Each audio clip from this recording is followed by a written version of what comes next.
Hi, my name is Cesar Hernandez. I am a junior here at Notre Dame studying political science and theology. Hi, I'm Grace. I'm a senior studying anthropology and peace studies at Notre Dame. Hi, I'm Kim. I'm a senior at Notre Dame studying anthropology and Irish language and literature. The very end of high school is whenever I first began to be felt like boxed in, and it kind of continued at the beginning of like freshman year, especially here, adjusting to a new life here at Notre Dame. Yes, I have. Yes. Race is probably like the biggest one. I'm not only just like Mexican.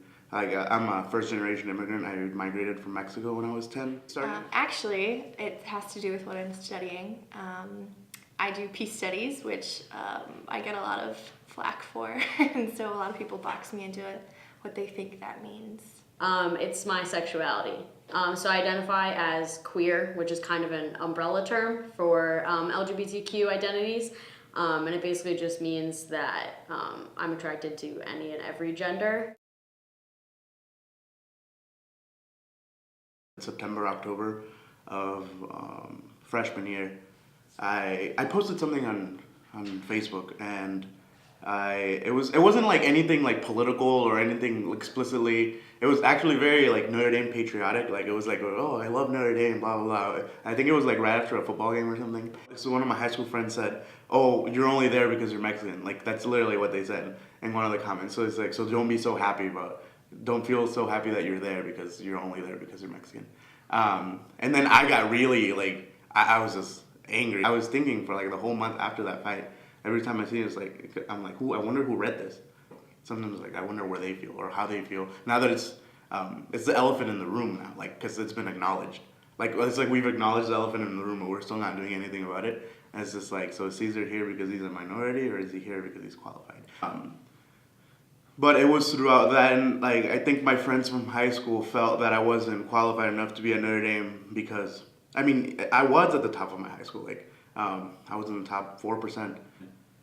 So I mean, so I think that's how I feel boxed in, and that creates a box where like you have the people who feel victimized by affirmative action, like on one side telling you that you're not meant to be here, and then you have on the other side you have students who feel victimized by the people who feel victimized. A lot of people represent peace studies and conflict studies and like that sort of major in a way that they think we're like hippies. People just kind of assume peace studies isn't real. They kind of think we're sitting around a campfire singing Kumbaya.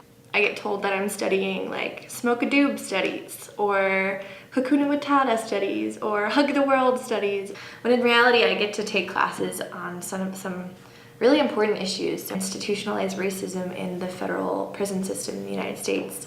I've taken a class on the psychology of war and what violence does to people, to individual psychologies. Why Islamophobia exists. Why do people have these such deep-rooted prejudices? And these are really important issues that need to be talked about. And you know, studying this, it gives me that space.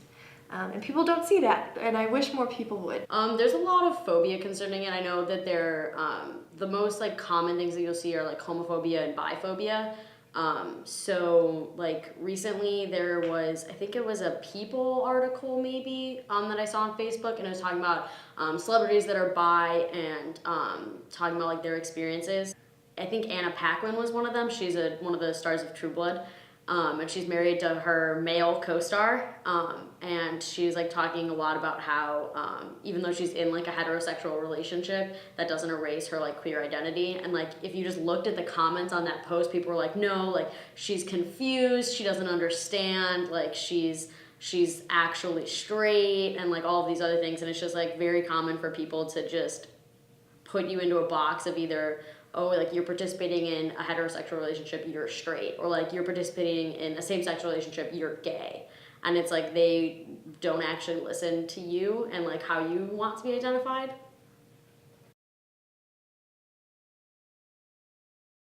I don't think I've done that since that. Like I think that has made me not post very political things. I mean, I do like tweet like articles all the time, but I don't really expressly most of the time express my opinion on certain issues. Social media, I don't think it's a very good place for discourse. I think it's a very good place to spread information, but it's not a very good place for discourse. Because you do have, whenever you have the security of being a screen and only being a screen, you're more likely to say things you wouldn't say in person. I don't particularly think social media is a very good place to try to teach people. I think it has to be done in person. I do think it's a very good place to spread articles, but obviously articles can be very biased both ways. Social media, it gives me the platform to show people what I actually get to learn every day and what I get to study in my classes. So all over social media, you'll see comments about all of the current issues going on, from terrorist attacks to racial tensions in the United States. And these are things that I get to study every day. So social media is a place for me to show that I have a voice to contribute, especially because of what I get to study. I use Twitter a lot, actually. Twitter's one of the social medias that you can interact with people a lot on, because your tweets can be seen by anyone and anyone can reply to them if you're not locked. So a lot of the times when articles like that will come out, I like to just comment on them, and I'll post a link, and I'll post my views on them. So when the Anna Paquin People one came out, I talked about that. And there was another one about Alan Cumming. He's a Scottish actor, and he identifies as bi, and he was previously married to a woman, and now he's married to a man. And there are a lot of people who like to slot him in as gay, and he had an interview where he talked about how that he struggled with that because he isn't gay, and a lot of people like to put him into boxes depending on what relationships he's in.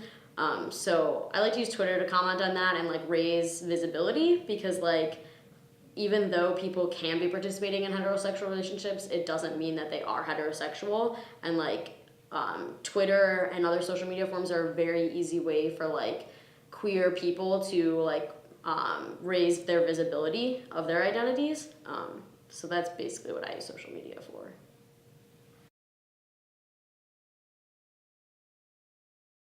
Beyond the box. Beyond the box. Beyond the box.